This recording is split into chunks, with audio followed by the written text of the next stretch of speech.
When I'm traveling, I want to know the stories. I want to know where you're from, why you're traveling, where you want to go, and maybe learn a little bit from every single person who's on my path, It'd be interesting to sleep in Pompeii and see, yes, I thought the same thing. Man, like sleeping there to see if the ghosts come at night and leave the life. And the idea occurred to me, Erica, why not look around where the Four Seasons Resort is in the area that you want to go to and find something close to the Four Seasons, but is not Four Seasons cost?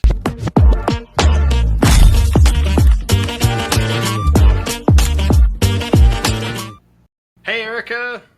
Hi, Sean. How are you today? I'm fantastic. How about you? Awesome. I'm fantastic too, especially because of the topic we're going to talk about today. I'm excited. Me as well. We are at the 4th episode of the Your Happy Home podcast, and I'm very, very, very excited that we're going to talk about traveling today. It's not in the home, but it's something that makes a happy home is to get out and about and really experience other locations, maybe other countries, other cultures. Erica, I know that you are a very experienced traveler. You've been a professional athlete and multicultural person with European roots and Brazilian roots. Yes. Tell us a little bit about some of your experiences traveling. Oh yeah, definitely. Okay. As you well mentioned, it always started with my athlete experience. We actually had to travel a lot throughout Brazil with judo. Like I'm a judo athlete. I started very young. I was 3 years old. And probably that was one of the recipes for me to become a professional athlete. In the end, I always loved it very much. It was the best time of my day. Was like going to judo, get to practice, get to exercise a little bit. But the most exciting part of it was all the traveling behind it. It gave me a sense of independence too, because usually you don't travel with your parents, but with the team, the people who passed on the last competition to go to the other one. And so we had this sense of family that we created that also helped with me being very shy, and judo helped a lot with that, with all the traveling and being by myself and having to find the solutions without my parents being around all the time. Of course, we had adult supervision, but it was a little bit more independent. You had two coaches for a team of 20 people, so they wouldn't be with everybody at the same time. That was very helpful in my life in the future. Nowadays I can see it, all the aspects where this helped a lot.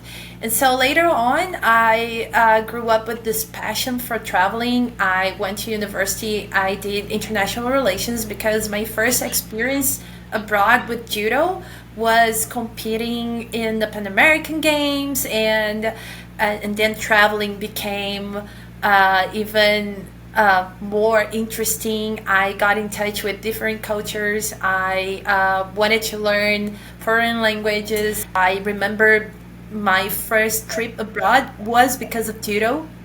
I went to Argentina in the 90s, and then later on I went to United States for the first time as an athlete too. I went to Boca Raton for the United States Open, and these experiences just made who I am. I became the kind of person who's always eager to learn more about different cultures, to travel anywhere in the world. I can't imagine how a trip can't be fun if you're getting to know a different country. Absolutely, Erica. How old were you when you had your first trip?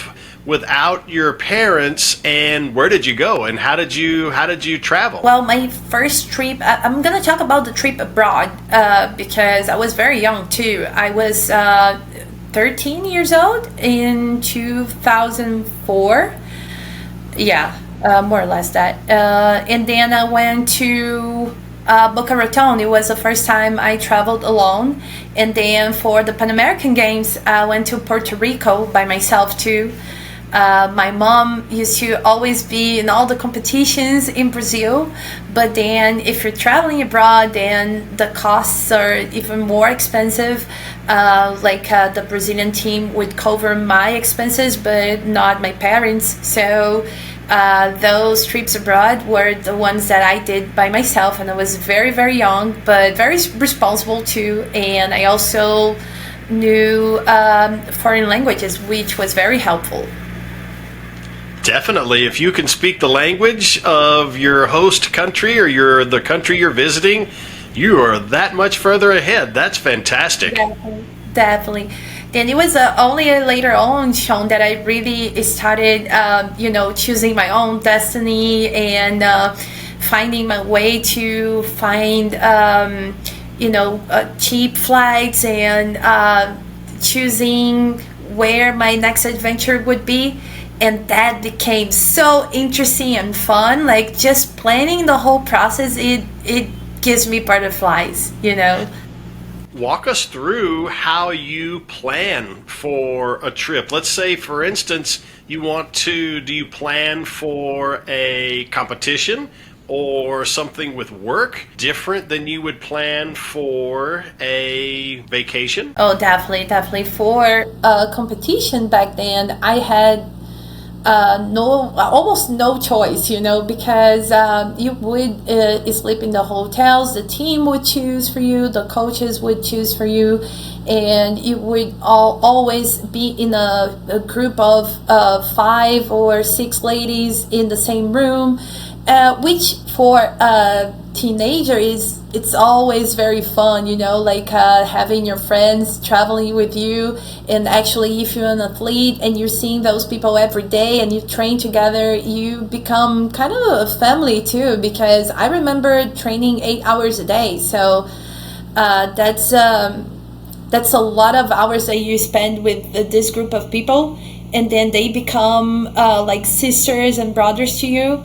So traveling together gets us even closer. We develop this sense of protection to each other.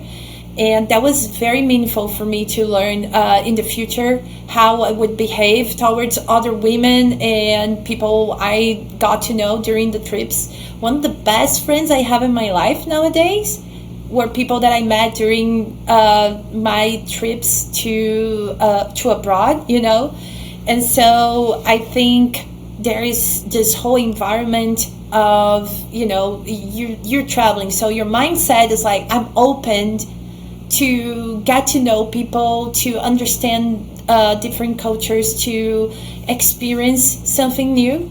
And that makes it easier to make friends, I think. What do you think, Sean? Absolutely. If you're in your situation, it's definitely you become a very tight knit community, almost like a family. They could even be your surrogate family. You're a family away from family. And so, as an athlete that trains, so you're training 8 hours a day, you're sharing meals, you're coming back and getting sleep. So, yes, you're training 8 hours a day, but you're spending a good part of the day with that little family. Definitely, even more than people you see at school, because school was like 5 hours a day. Then all you want to do is like, okay, now it's time to exercise.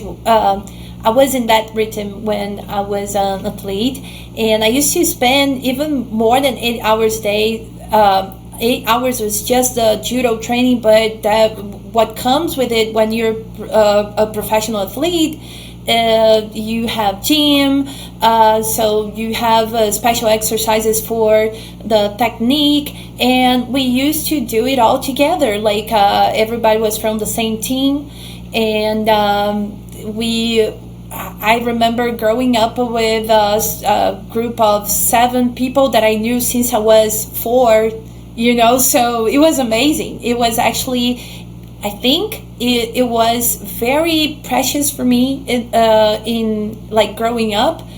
Getting to know people wasn't a problem anymore. I used to be shy, and then I just naturally blossomed into someone who's an extrovert, like the person who wants to join people, get them together, like all different kinds of people in the same room and make them be friends, make them like to get to know each other.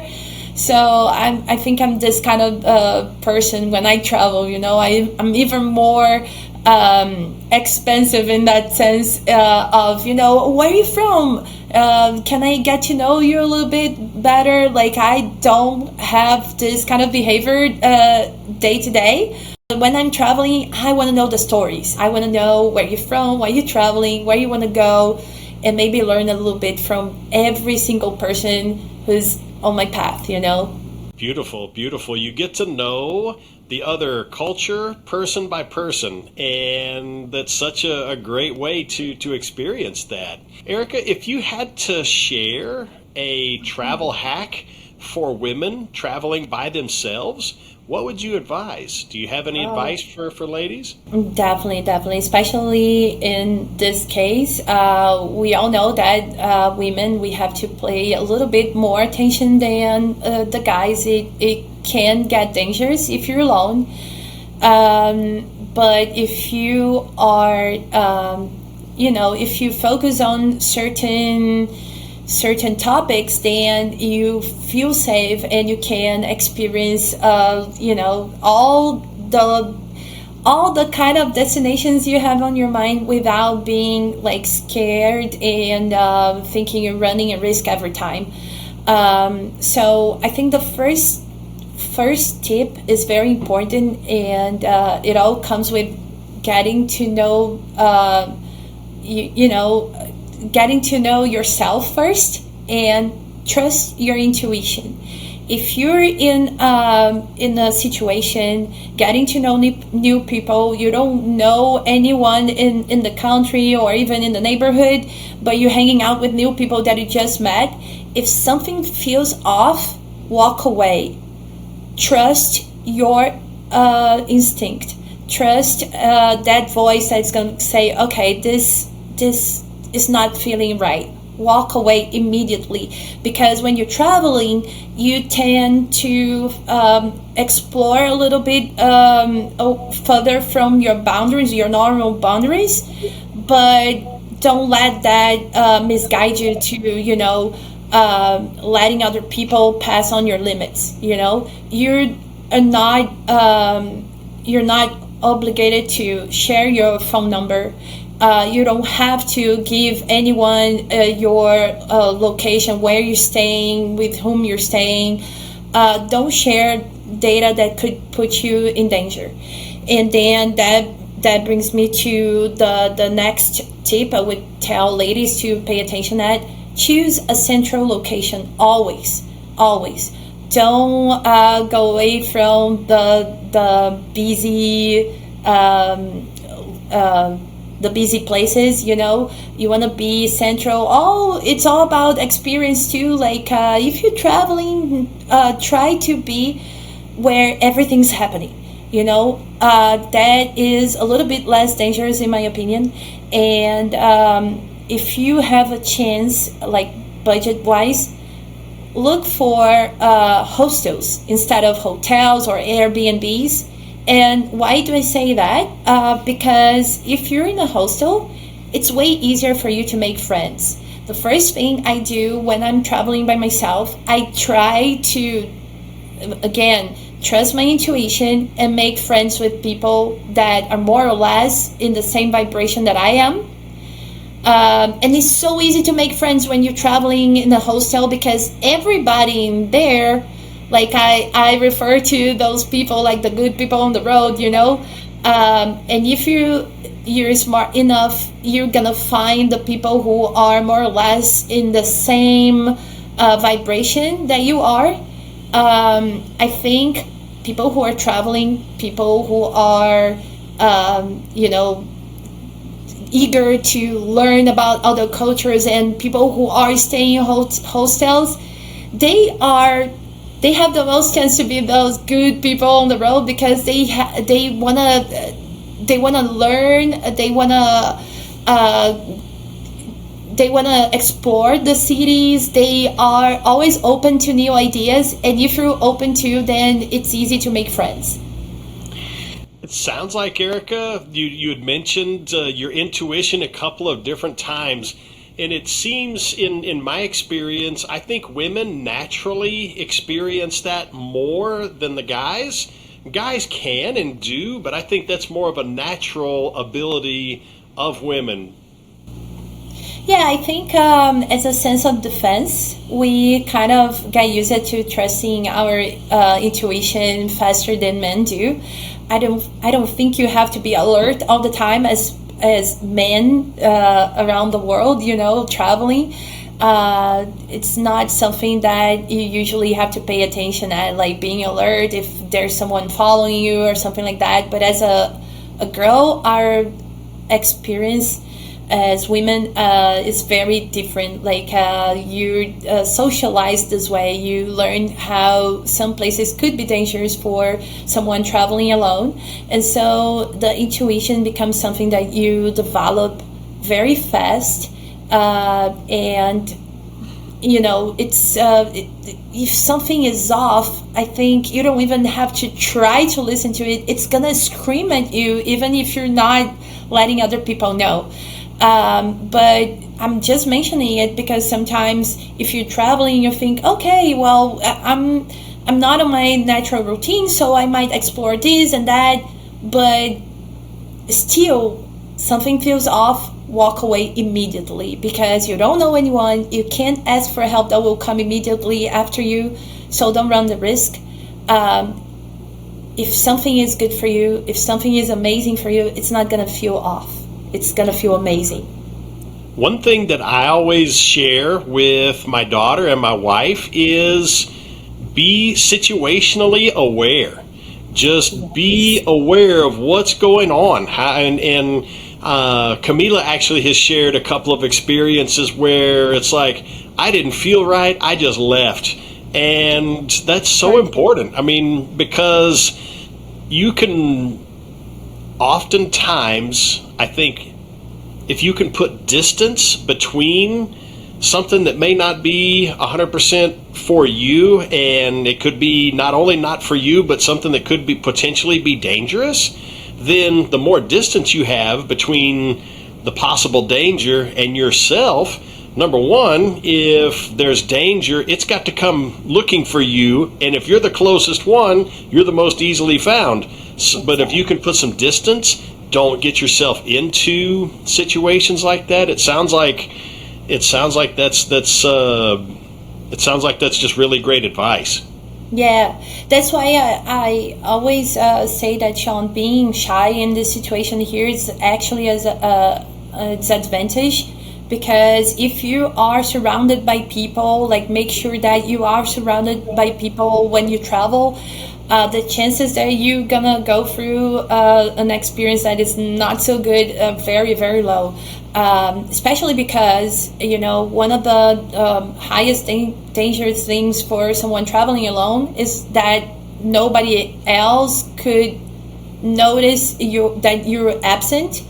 So timing is very important when you are in a dangerous situation. So having someone to notice, okay, wait a second, Erica didn't come back, or Erica is not here. We had a date at this time. She was supposed to be here. Then that's having the time to tell an institution that someone is missing. It's important. So that's why make yourself present. Make people notice that you're there, and be the kind of person that they will miss if you're not there. The third tip I would share with women traveling alone: try to share, if possible, share your live location with someone dear in your family. Nowadays, technology allows us to do so. Back in the days when I was traveling a lot, I didn't have this option, but nowadays I do it all the time. I recently went to a place, Recife. It's like a 4 hour flight from Rio de Janeiro, and I shared my location with my mom all the time. Very important tip too: dress to blend in. Try not to look like a tourist. Try not to, capture that unnecessary attention from people that might be not very well intentioned. So yes, this is very important. Like be yourself, dress like you typically do, but try to keep it more or less blended with, like, if you can, blended with the locals, because that's also very important.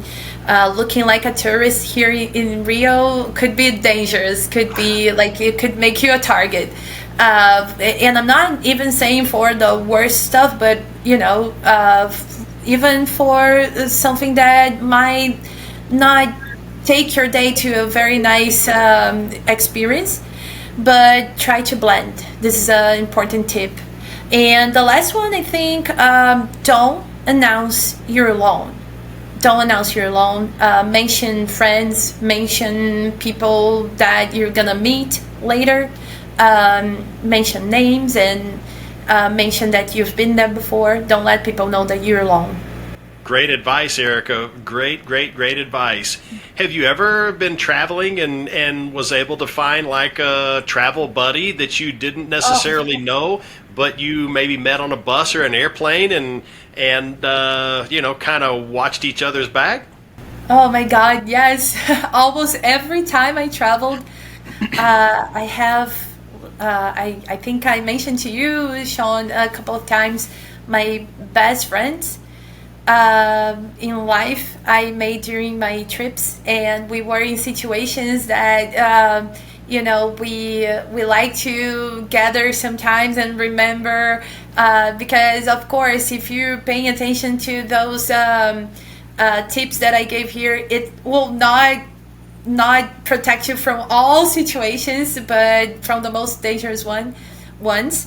But while traveling, you will go through this or that, but you want to make sure those are going to be the experience you want to talk about later and laugh about it. So yes, like I said before, like the people I met during my trips, I call them the good people on the road. One trip was very special to me, my trip to California. I originally had to be there only for a week. I ended up spending 2 months, and it was amazing.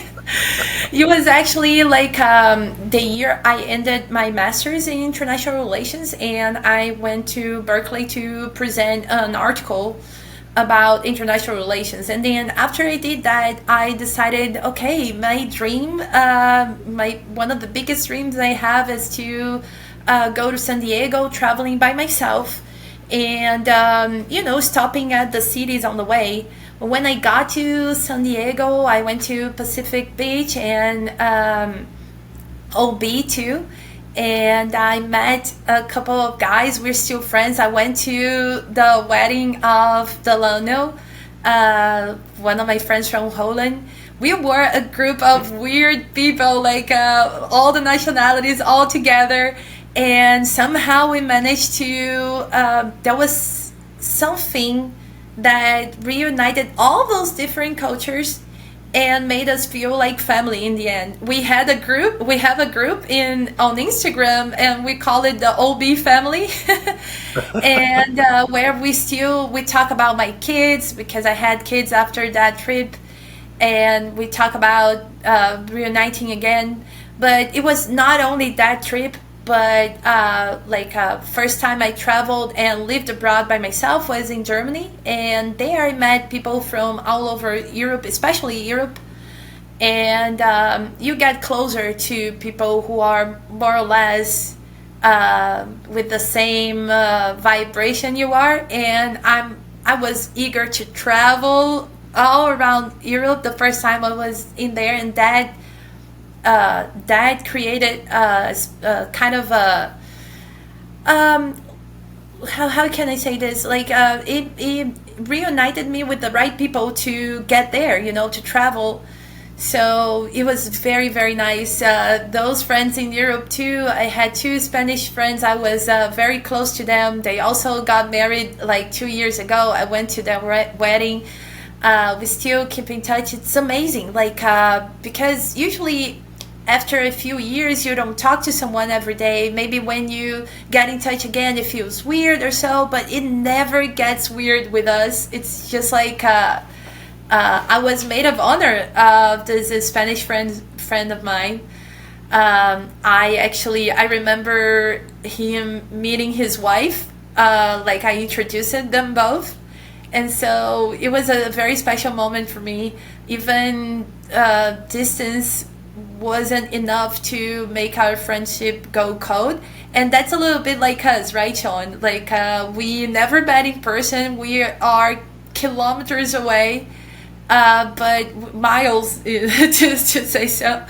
Um, but we still have a lot of emotions and feel good about each other's victories. And this is amazing, you know. This is to think about that we were born in different cultures and we're so far away from each other, but still we can connect. We're able to connect.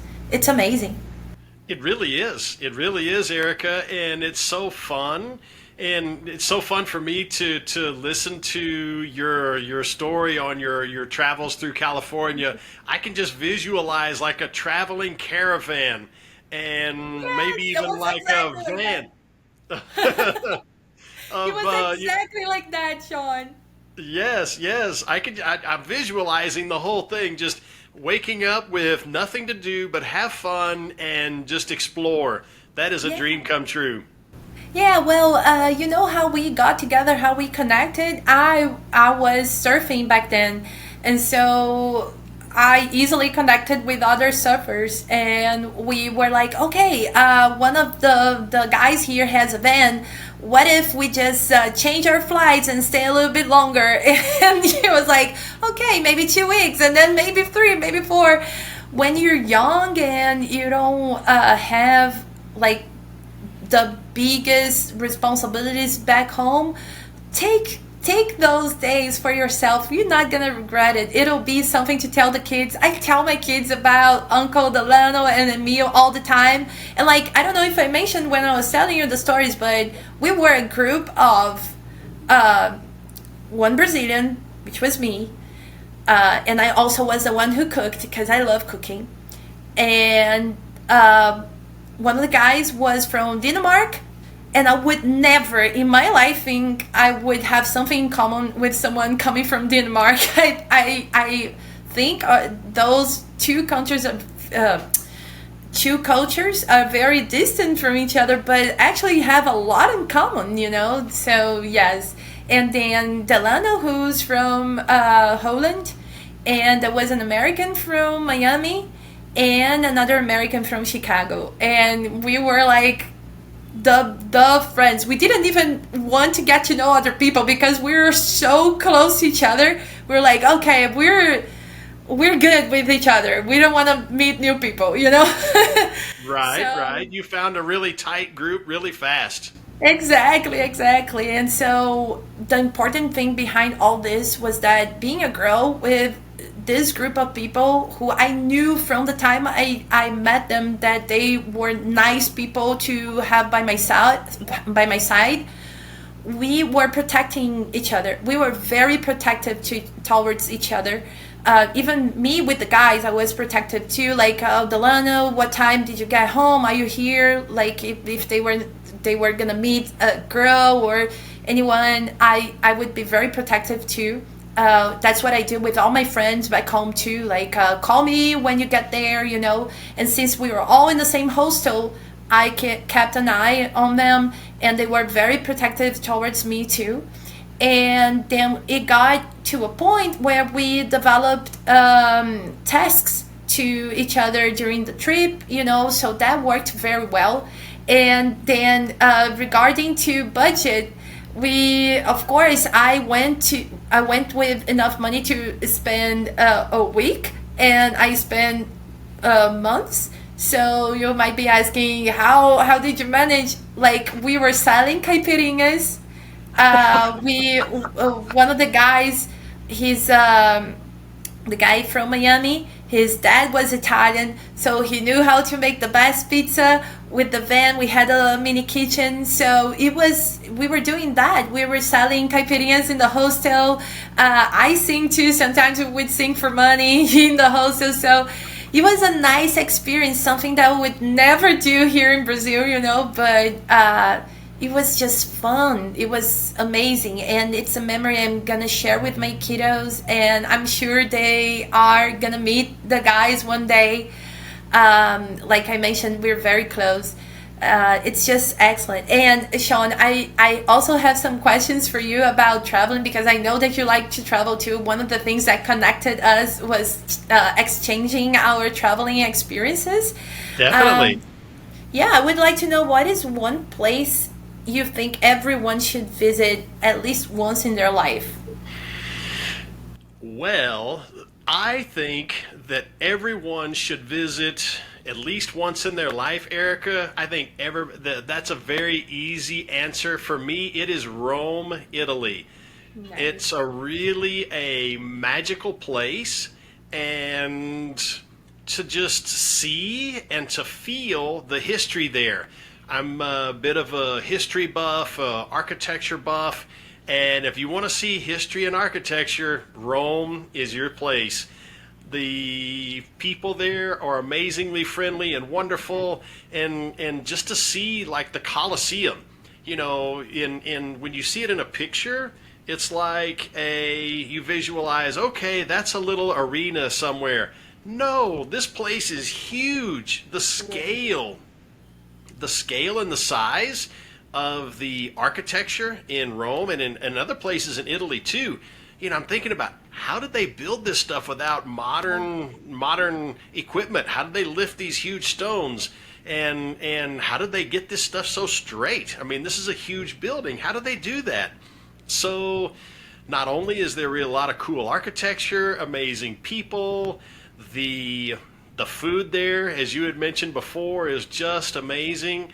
It's really the city that is it's like a dream city for me. You have people, just well, I guess it's not interesting if you live there your whole life and you see the Colosseum, you see all these ancient ruins and whatnot. The Trevi Fountain, the food, the gelato. Oh my gosh! If you Oh my like ice God. cream, the Italy, most of Italy and all of Rome has just amazing food. It's there's a lot of day trips that you can make in and around. You can't really see all of Rome in. I guess it would take it'd take weeks to see all of Rome and just to really experience it and things. So that's where I would say, if I had to suggest one travel destination for everyone, it would definitely be Rome. Yeah, I think that's a very good choice, Sean. Like, my experience in Rome was amazing too.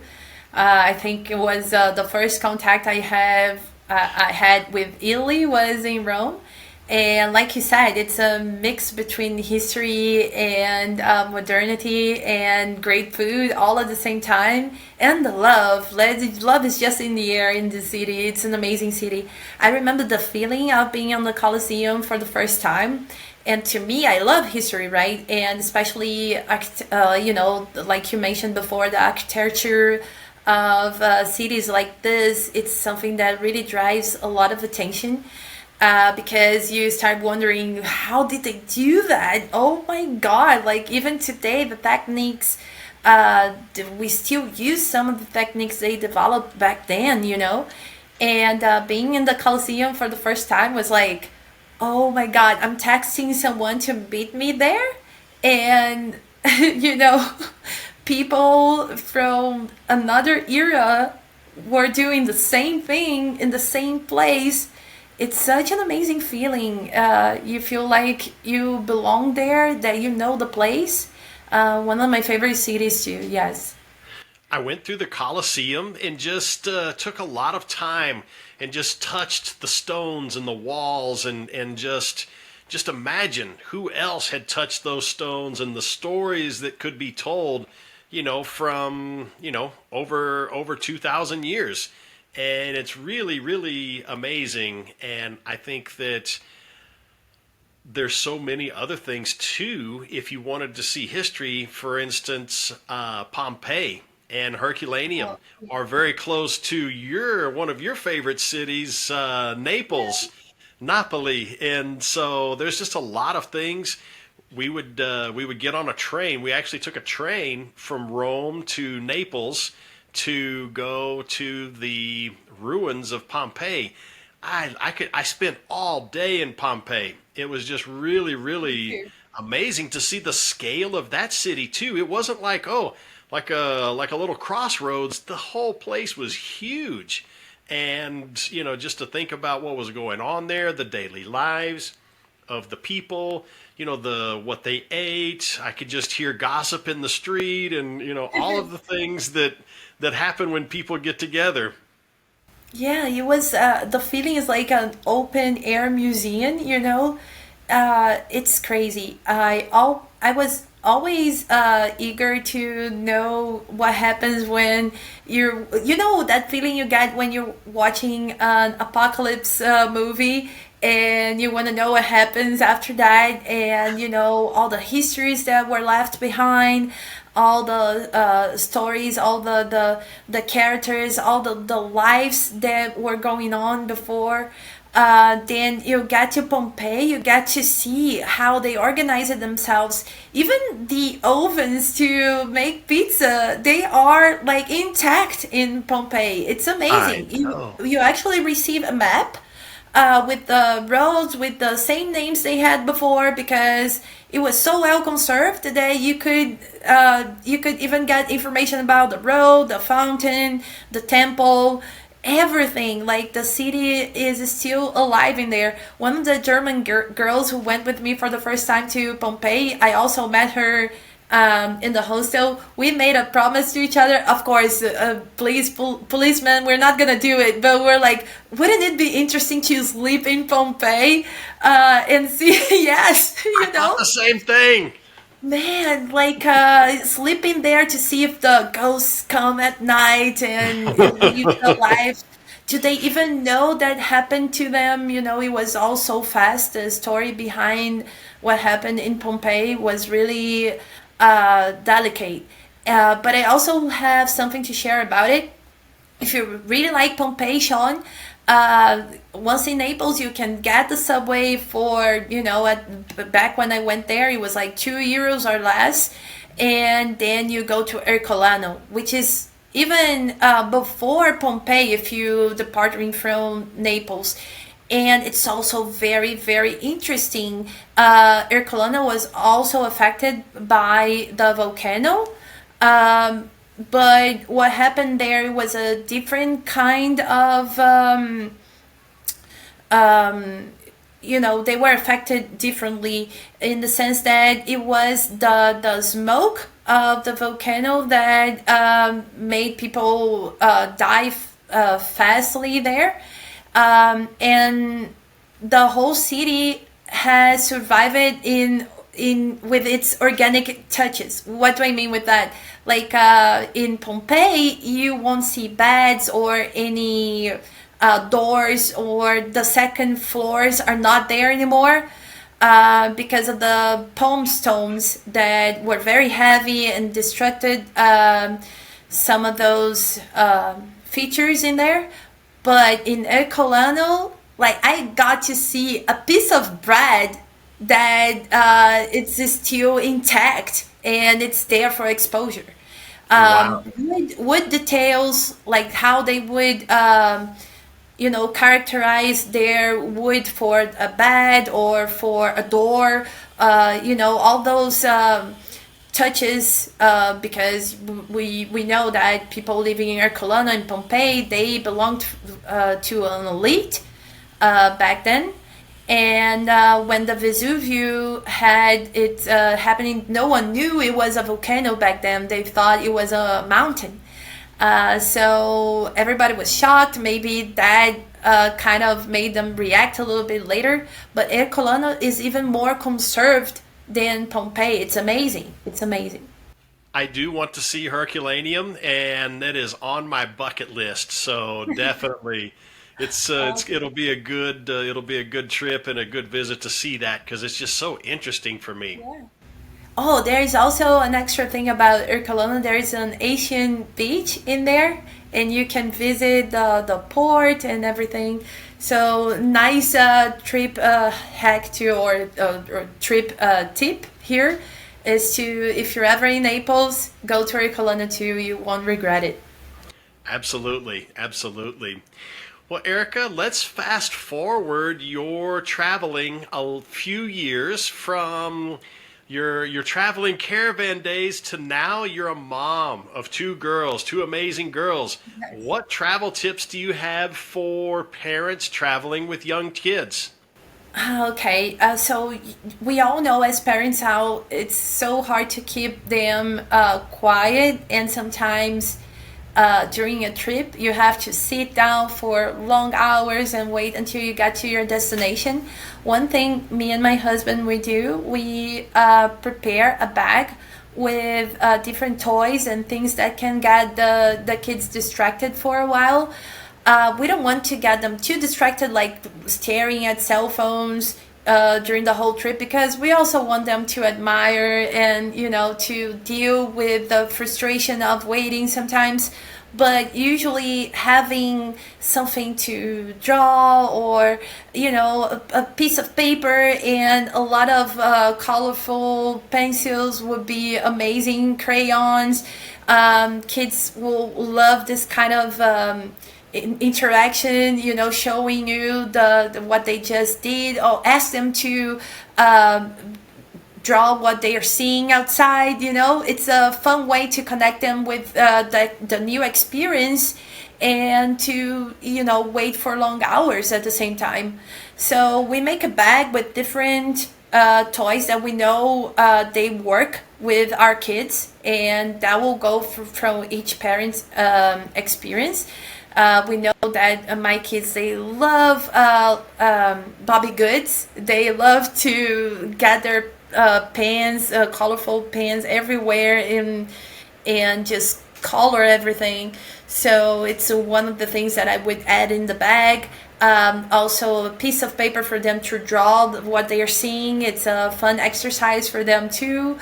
And we also play with a tower. Like whenever we want to have lunch together, it's a challenge for the parents with young children to go to a restaurant. And when you're traveling, sometimes you have to go to a restaurant, right? So with kids, it's always a challenge. Not everyone will be very well receiving or welcoming to having kids in the restaurant environment. So what we do, we have a kind of a tower pieces that you put together to make a tower, and then you have to take one by one.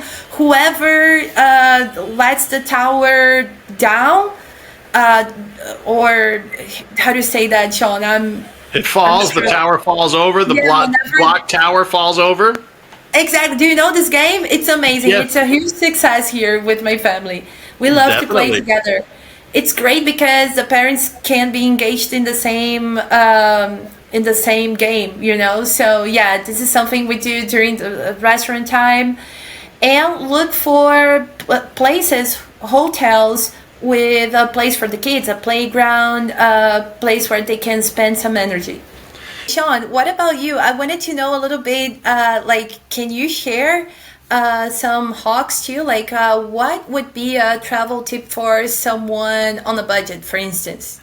Definitely. I actually had an idea a few years back, and I thought, you know, as a traveler that's on a budget, how do you find a really cool place, a really amazing place that is more budget friendly? And the idea occurred to me, Erica, why not look around where the Four Seasons Resort is in the area that you want to go to and find something close to the Four Seasons but is not Four Seasons cost. So, as an example, a few years back, oh, maybe 6 or 8 years back, my wife and I, we went for our anniversary to Costa Rica. And we're budget travelers. And so I thought, okay, let's find out where the Four Seasons is in Costa Rica because it's got to have a pretty amazing beach. It's got to have a pretty nice view. And so we found where it was cottages on the beach. And so it was really a neat place. It was very local. It had a very local vibe. We got some golf carts and drove around, and it was really a cool experience until the sun was setting one day. And I think it was our second day there. And all of a sudden, we'd been on the beach, we had just had a nice meal, we're all winding down, we're in the bed, and all of a sudden, I hear this bam! And so I literally jumped out of the bed. I thought, oh my gosh, something's going on here. I don't know what this is. And so anyhow, there were monkeys in the very tall mango trees, and the No monkeys way. were really active around sundown, a little after. And so the monkeys would take a piece of fruit off of the tree, and if the fruit wasn't perfect, the monkey threw it down, and it would hit the metal roof on our little beach cottage. Oh my God, I can't judge them. Yeah, you want your mangoes to be perfect. Yes. So that was our trip there, but it was a real, we're sitting on the same stretch of beach that the Four Seasons is, and for way way way way less than that. So if you can find, let's say for instance you want to go to anywhere, find a nice well-known resort and get close to it, and you'll be Perfect. in the same beach if you're in a beach, or the same mountain, but just in a little bit more cost-friendly way. Well, that's a very smart tip, Sean. I have one tip too for people traveling on a budget. Yeah. Uh, Please try Google Flights. Google Flights has an alert system. If you're traveling like 5 months from now, then you surely be able to find a very economic flight for, one of the best prices you could ever find in any other website. So if you add an alert to the time and day that you want to travel, they will send a notification to your email whenever the prices goes down. And so with that technique, I could travel for so many places for a lot less than people usually spend for flights. It's excellent. It's excellent. Just make sure that you look at the graphics all the time so you have more or less an idea of the best times of the year to find good prices. And that's it. The alert could actually give you a good flight at any time of the year, but usually you have even better prices that could show up in certain times of the year. So yeah, be on the lookout on Google Flights. They will basically have a very, very broad system of airlines. They check the prices and they show up all of them. And then in the end, they give you different options of platforms that you can buy those flights from. So it's excellent. I love to do that. That's how I plan the budget. Is that a separate app or something that you do in the Google, for instance, in your phone? Yeah, you can simply go to your desktop and type www.googleflights.com, and it's gonna ask you where to go, when to go. There's also the option to go like anywhere in the world, and then they will give you all the prices. Wow. And then you choose a destination for based on the prices that they're giving you. Turn on the alert, you might find an even more economic price for that flight. Yeah, it's amazing. How do you know which apps to trust? So let's say, for instance, like a third party reseller. reseller, and okay, they have a hotel or flights. Do you have any apps that you really trust or any that you don't? Well, actually, I trust the ones that Google sent to me as options of platforms where I could buy for that price. I think Google is trustworthy, and also my experience is something that I trust a lot. I use it some of the platforms before, and if I see them again in the end for good prices, I'll go for them, even if they are a little bit more pricey than the others, because I know that for sure I'll have my tickets in the end. And so another one that I used a lot in the past, and sometimes it shows up as an option on Google Flights. It's Skyscanner, but I use it as a second platform where I go to if Google finds good prices for this platform. You know what I mean? Because so they give you the flights, and then in the end you have like 4 or 5 options of platforms where you could buy for more or less that price that you just chose. So if Skyscanner, for instance, shows up and it's maybe 15 bucks more or 50 bucks more than the best price, then I'll go for Skyscanner because I know it, because I traveled with it before. And so I'll go like this. If I used it before, I'll do it again, you know. That makes sense. That makes sense, Erica. That is definitely a travel tip that no one is talking about. So thank you for that. That's exceptional information. And Skyscanner and Google Flights. That's you're always thinking about, okay, how can you stretch your budget? The less you pay on a flight, the more you have to enjoy when you get there. Oh my God, you'd be amazed. I guess I wouldn't go to half of my destinations if I didn't know about the alert systems on Google Flights, If you're patient and if you have discipline of checking the alerts at least twice a day, then you will save a lot of money in the end. I just did a trip to Recife, like I mentioned before, and the flights were around 2,000 reais, and I bought them in the end for 600 to go and to come back. So it's perfect. Very, very economical. That's fantastic. Thank you very much for sharing that. You're When you welcome. s- Yeah. when you mention destinations, Erica, you've been to so many destinations. What is a destination that surprised you, either in a really good way or in a not so good way? Okay, in a very, very good way, it was Naples. I was thinking that Naples would be a place for me to explore the gastronomy only, but then, and here I'll add another tip too. If you know locals, get in touch. Reach out to that person that you know from that country. It'll take your trip to another level. When I went to Naples, I went in on the dark. I just knew I wanted to know Naples because I wanted to experience the gastronomy. Like we usually don't know, but the food that is a symbol of for the Italian nationality, it naturally comes, like most of it comes from Naples. So that pizza that we see on the movies and that everybody talks about, it's the typical Naples pizza, and you won't regret it because the experience is exactly like that. But I don't want to talk about food right now. I want to talk about the paradise that I discovered once I was there.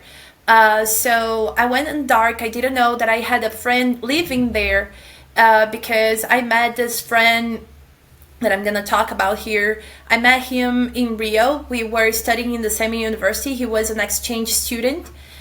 His name was Emanuele, and we weren't really close when we were in Rio. We were both studying a lot. I was writing my final work for my degree, and he was doing the same thing. So, but he went back to Italy, and I finished my degree. I went traveling. So I posted a picture back then on Facebook, and he was like, "Oh, are you in Naples? Oh my God! Pack your stuff. If you're in a hostel, let me know where you are. I'm gonna pick you up, and I'm gonna show you Naples."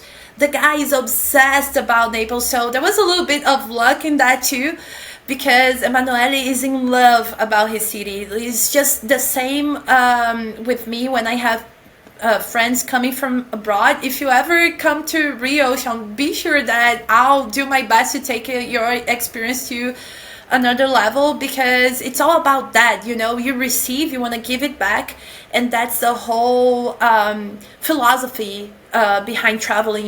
Because you're so grateful that you found people that did the same for you in a different country.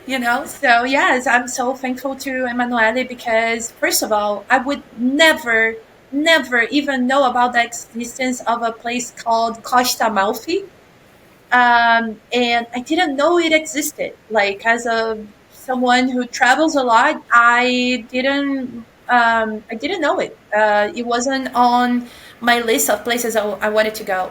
So in the end, it was like being in a movie, because Emanuele had a motorino, an Italian motorino, and we traveled through the coast. We saw Sorrento, Positano, places that are so beautiful. Hopefully, we can show the audience later on in the video, because it's one of the most beautiful places I've ever seen.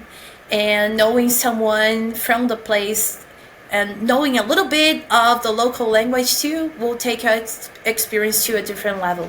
So, Erica, how do you find the best hostel? How do you find something that's got a good value, that's clean, that's safe?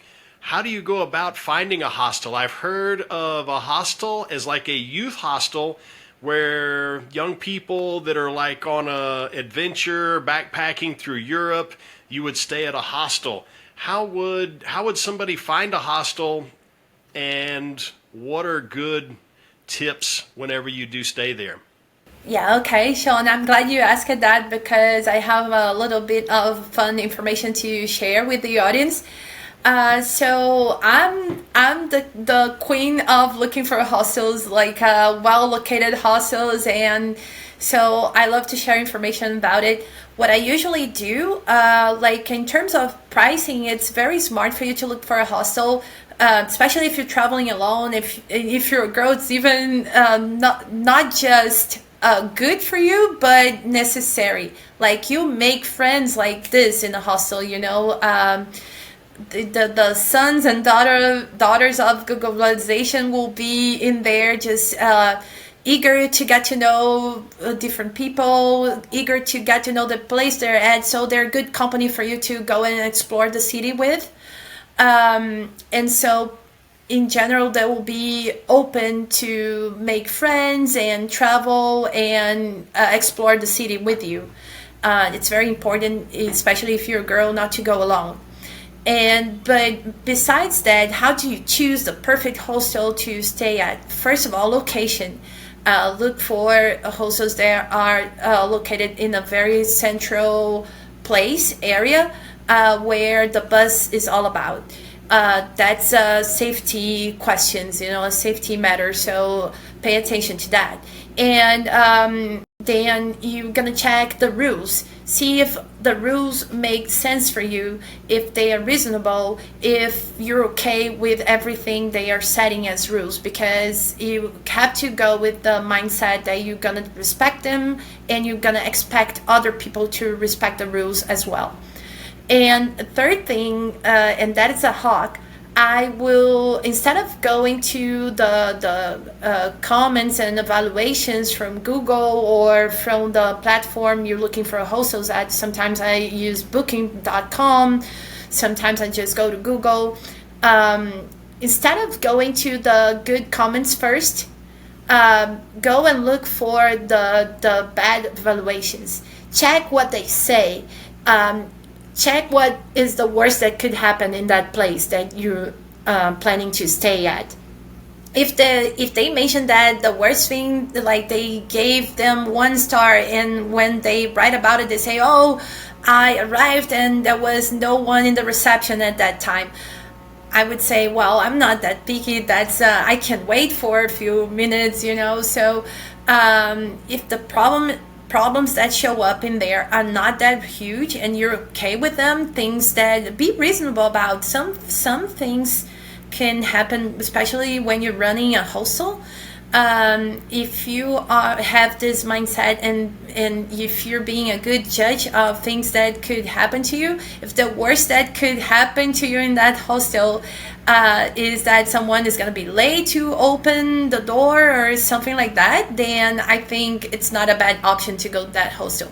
But if you go to the bad comment section and then they tell you there's a cockroach or the place is not clean or anything like that, run for the mountains, you know, because that's not a place you want to stay. So it's a fun tip, and it always works because I never had bad surprises with the hostels I chose throughout this little technique. Yes. Very great advice, Erica, on how to, travel, being single, being safe, and having fun too. That's the way to do it. Exactly, Sean. And speaking of fun, I wanted you to share a little bit with us, like about your personal experience or your personal list of places you want to get to know. Like, if money wasn't a problem, what would be the place you would go tomorrow?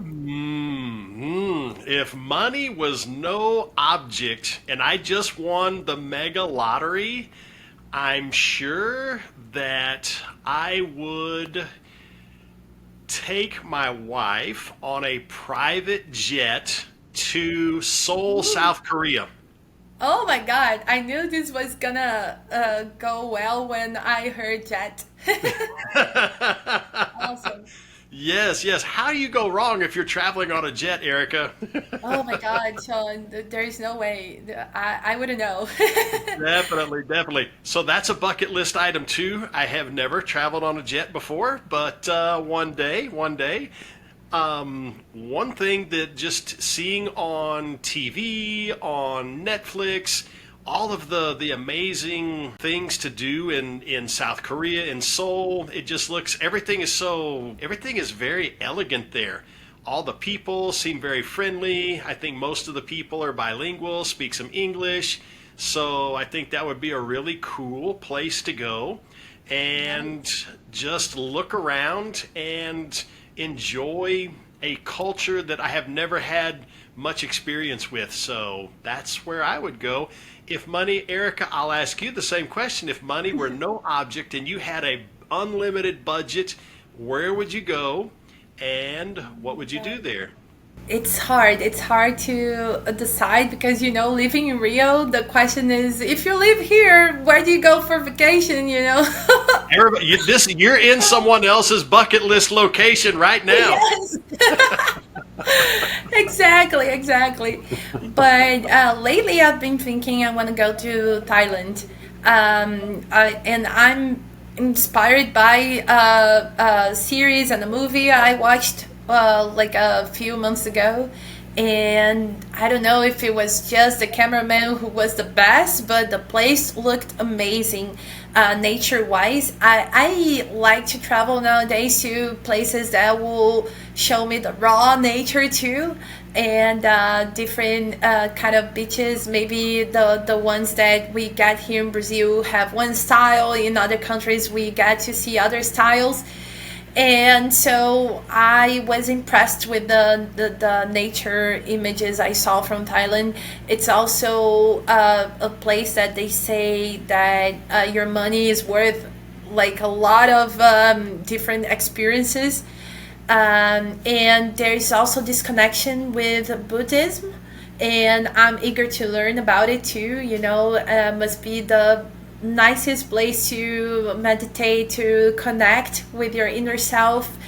And if I'm traveling with no budget, then I could take my kids. I'm sure they would be amazed with the beauty of the place because it's just amazing. Very, very cool destination. It sounds the photos that I've seen. It seems like nature is like right in the middle of the city in Thailand, and I wouldn't say like in the middle of like Bangkok, but just you see very tranquil settings where it's like you're in the jungle, but the buildings are right in the middle of it. It seems like maybe nature is very well preserved there. Definitely, Sean. I felt that too. Comparing Brazil and um, like especially Rio where I live, Rio has a lot of its nature preserved, but we also have this intense urban life.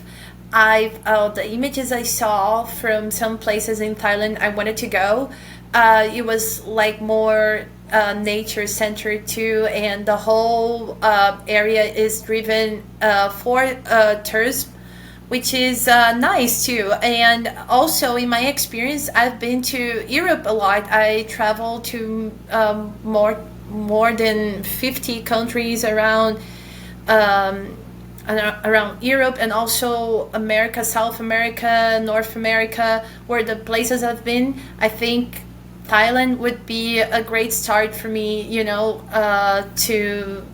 to go to a different continent and get to know a culture that, Europe and the Americas, we more or less get the influence from United States. We laugh at the same stuff. We connect somehow. Uh, but I think Oriental cultures, Western cultures, will be like an amazing experience for me, to look at the world differently, maybe experience some other lenses than the ones I'm used to. So, yeah, I think that would be a great destination.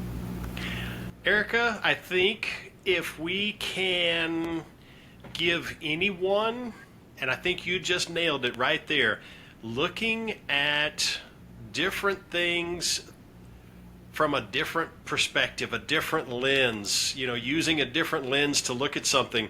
When you're in a different location, if you're in a different country, you're in a different continent, you're seeing a different lens.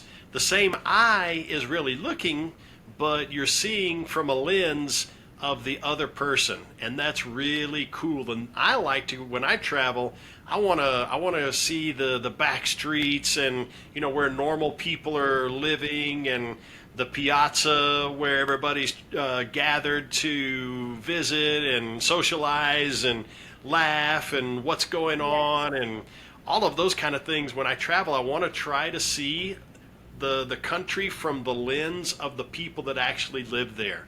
And so that's very beautifully said, and it's such a great advice for anybody traveling. Yeah, I'm all about that, Sean. I think I want to experience firsthand what's about having a normal afternoon with friends in that place. If you're going to Italy, what would that feel like? Feeling like an Italian in a normal day after work. I'm all about that. Just. It's a very creative exercise to, if I were living in here, how would I feel like? Where should I go? Who would I hang out with? So those are, you get to live a different life when you're traveling, feel like a different person, and get rid of all the conventions that make you who you are to other people where you live. Every day, the everyday person you are, you can get loose of that a little bit and experience to be someone else, someone that actually, because after traveling you never go back being the same person. You learned a lot, you got to know other people, all the boundaries of yourself are a little bit put away. Definitely, definitely. Beautifully said, Erica. And it sounds like a your happy home moment outside of the home, on the road. Exactly. And that's a beautiful moment. That's a very beautiful moment. Yeah, actually, Sean, it's traveling. It's people might be asking, we're talking about your happy home, but we're talking about traveling. whenever you go back from a trip, you are bringing all the influences to the way you do your home design. The interior design will be touched from what you saw, like what really touched your heart the first time you saw it. The colors, the even the little pieces of decorations, and the things that you bring to the loved ones. Once you go abroad and you expand the boundaries, then all those influences are going to travel with you, and they're going to go back with you to your home country too. So yes, absolutely. Whenever you expand, your capacity to really understand expands, then I think you find, it happens to me this way, you find a little more peace. And when you're in your home, whenever you're doing your normal daily routine, you still have even some photos of those special places and maybe some special people that you had a chance to meet, and you always bring that back.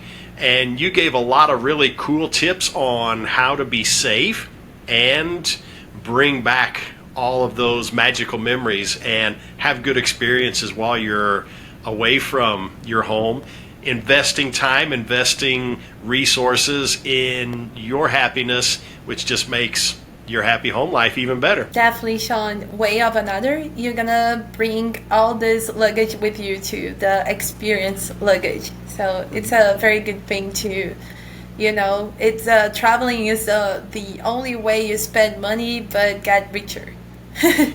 I love happy baggage. I want to unload unhappy baggage and load up on the happy baggage. Oh my God! Yes, me too. I know the feeling.